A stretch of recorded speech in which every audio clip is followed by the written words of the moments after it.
Okay, good afternoon, good morning, good evening, depending from where you are connecting us from. And I'm reporting directly today from Abayi Ariaria, Asamato, where the ongoing construction and reconstruction of this particular road is going on, as you can actually see here on the video. You could record that this road has actually been in bad shape, but the new government, the new face of the new Abia and the new wave of the new Abia have actually touched down this particular Abayi area, and you can see that the work is ongoing. Although they are still on the preliminary stage of this work, but you can actually see that the smoothness, which can actually assure to you that the quality of work that is going on here now is very, very massive. You can see the contractor, the tractors, and also every other working equipment are 100% working smartly to ensure that they recapture this road for the purpose of use, and also ensure that development and also investors can actually come in the city of Aba. So you can see that work is 100% going on. Every machine is on ground, making sure that everywhere is open. So Aba is open for business. It is time for you to come and invest in Aba, and it's also time for you to come back. If you have literally left Aba before, this is the time for you to come and enjoy the new phase of Abia and the new wave of new Abia. I'm reporting directly from Abayi Ariaria here in Asamato. That is the speed of work. The speed of work is 100% here, and what they are doing is commendable. The contractors are making sure that they just deliver not just a good work, but perfect, that will serve for a test of time.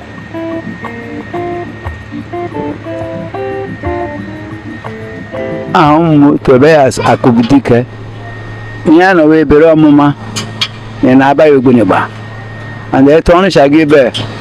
I don't want to know. I want to go from my imitation area. I got no smoothly. Hello, Tebadi before Ebidonia. Yeah, Tebadi before. If you remember, come with us, I don't know about that something years.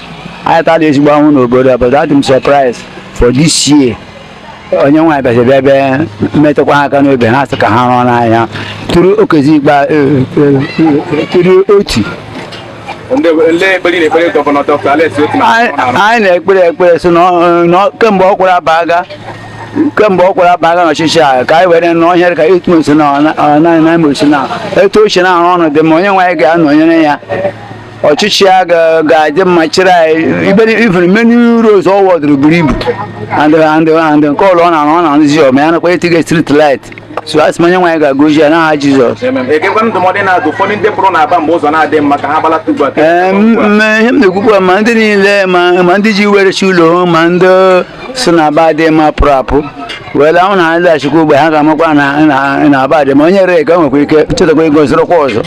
Let's go back. Abama, Parapara.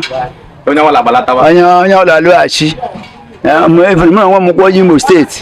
I'm from Orange, local government. My name is more than for something years in this town.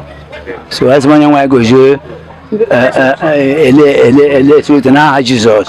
got there, my one at Chawanachi.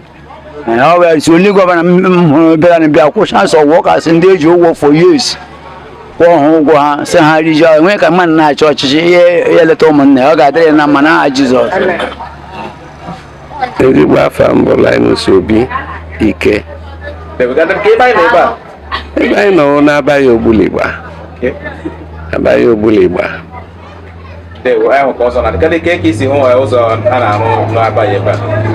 Itamele on a Nayoku Otti. One a campaign na Ariaria. Ọgbàlànyị na ya mara n'ụzọ a na-alụbeghị ya. Ọ sị na ya mara n'ụzọ a na-alụbeghị ya. Na ọ bụrụ na anyị ebe ya ka na ya ga-alụ ụzọ a. And anyị ji anya na-afụ na ọ na-achọ ka ọ lụ ụzọ eziokwu. Maka ọtụtụ ebe mmiri na-ebu mmadụ. Ewere n'aja ọcha mechisia ya ugbu a, rịa ya enu, erolugo ya. Mana ife ụfọdụ anyị na-atụ anya ya biko ya jisi ike dịka o si wee kwe na mkpa ọ na-emezu mkpa ya ka enwe ike chọta drainage nke a na-akpọ gọta ka etinye ka ọ ya bụ mmiri a si n'elu wụda na ọ banye na gọta ka o nwee ike pụọ apụọ maka na emechakwa ya emeghị etu ahụ ọ bụrụkwa ife ekwuru mbụ ka aka na-ekwuriri ya biko jisi ike anyị fụrụ ndị ọrụ maka na ndị ọrụ abịakwa mbụ na-eme ka ya sị na ya arụ ya arụ. Ọtụtụ mmadụ na-akatọ na a na-ekpuchachi ụzọ ha dị etu ọ dị mbụ ka ha nwee ike fụ ebe ha na-azọnye ụkwụ n'aka, mana ugbu a na-eme na ọ dịghị ọgịga. Ọ wee dị ka mgbu akwa ruru ha ntị, ha wee bịazie ebido ọrụ na-alụkwazie anaghị etinye ike ha niile ka ha si fụ dịka mmadụ anaghị emere.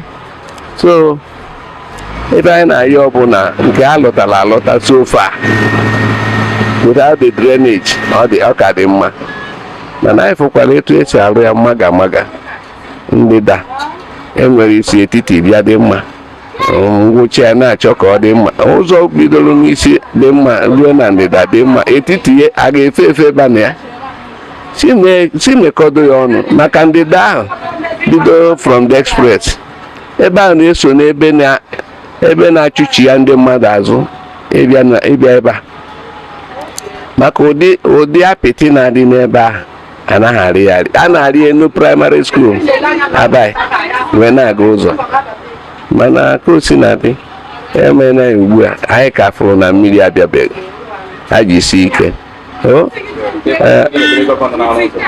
Chineke nna, ana m ekpe ekpere, abụ m a Catholic, so every night ana m ekpe rosary against him, for him. I pray my rosary every night for him. Ka Chineke nyere ya aka. Ọ bụrụ na o mee etu ya ga nke ọzọ, ọmago na onwere ife dị ka etu ịgba akpịrị agịrịga dị ya nyagaba, maka ife dị mma ka a na-ekwute anaghị ekwute ife ọjọọ ekwute. Biko my interview a ekwuchakwa n'oke mgba mara m ga-agwa gị. Ana m ekene ụnụ niile na-emekwa interview na-enedosi anya na-agwakwa ndị na-arụ arụ, maka na ọkụkọ hapụkwọ m ọ ga-eji gịnị zụ nwa ya. Deemenu daalụnụ.